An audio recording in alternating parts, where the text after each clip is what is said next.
tried a lot of different things here at JC, which worked, and if something didn't work, you tried something else. Whereas at Michigan State, they just kept going. Even if it didn't work, it's got to work because we say it's going to work. My way or the highway. Yep, that's what our coach used to say that, yeah. Not this coach. Well, when I first started coaching here, I didn't know anything about coaching distance runners. I found one book. I don't remember the name of it now, but it didn't tell me much. So the training I devised is basically my own over the years. I figured, well, maybe this will work, maybe something else will work, and try to mix it up to keep it interesting. Yeah, I just remember the phenomenal training. I remember taking rides out to Egypt Valley, doing our workouts, and then after that, finding out we had to run back to JC here. You can imagine how far away that was. So just incredible mileage and training. It was really something.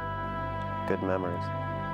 I think his training was hard, but it was also varied enough that everybody was able to develop some, improve.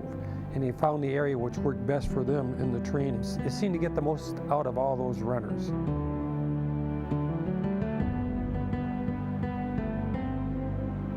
I didn't recruit out of the area.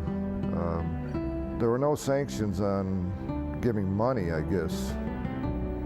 We didn't, we couldn't give them anything.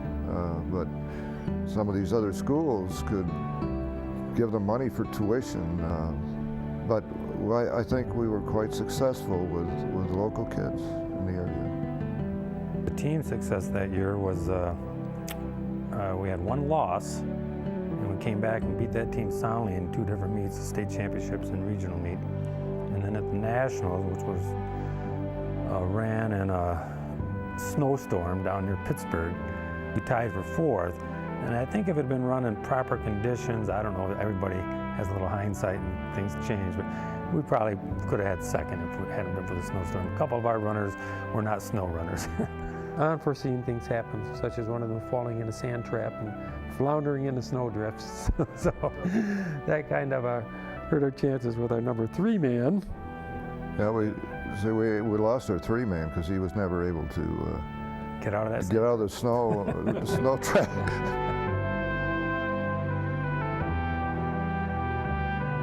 There was a lot of camaraderie on that team. Yeah, there was. That's all the teams. We had to learn to set our own limits before races and things like that. As far as not going out and staying out too late, or make sure we got our homework done and kept up our classes and things like that to be eligible and things. So that was a maturing process on our part. We didn't have the coach there to tell us that, or our parents really to tell us that anymore. It was up to us. So I think a key was getting the expectation there coming from Coach Engelman, but the ability to bring rivals together and have them perform well together as a team was what I remember as a big factor. There were guys there that I wanted to do nothing but beat, and having them on the same team and getting to know their real personalities was a big difference, made a big change, and we had a lot of fun with that.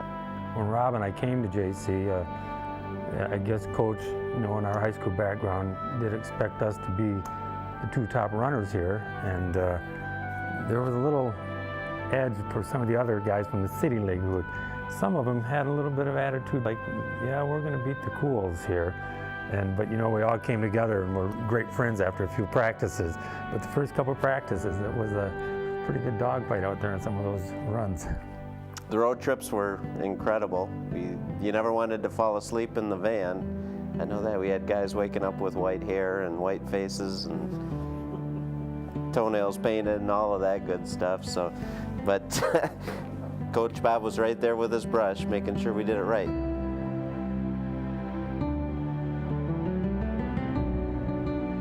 Of course, I went to junior college myself, and if it hadn't been for athletics, I'm not sure I would have stayed in college.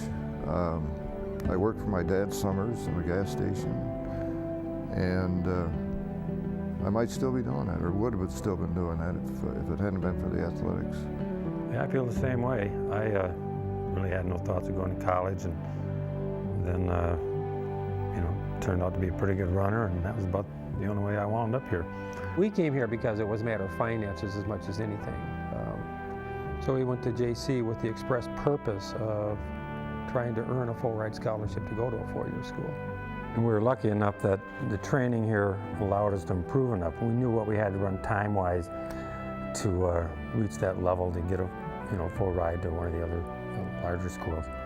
And luckily for us, JC afforded that type of training and competition too. They were in a good conference, so it allowed us to compete even around the country, even at JC level.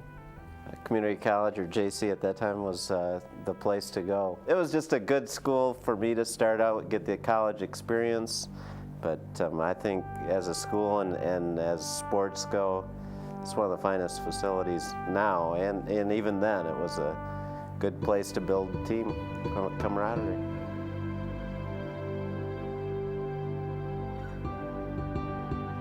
Coach Engelman gave us some very humorous moments when we were training under him, and it didn't make us train any less hard under him. And he got up and he went on coaching, and we went on running for him. And that made him a better coach, I thought. And when I was coaching, I tried to be the same way. I didn't try to come across as this stereotypical, hard-nosed coach with no personality, do as I do. It's, the drill sergeant type of mentality. The type you see that so many team sports coaches seem to exhibit. I think that's what I really enjoyed about him, was that he was human.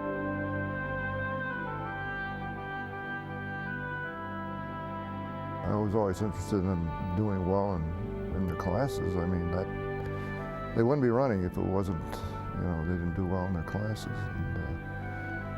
And, I was trying to help them improve.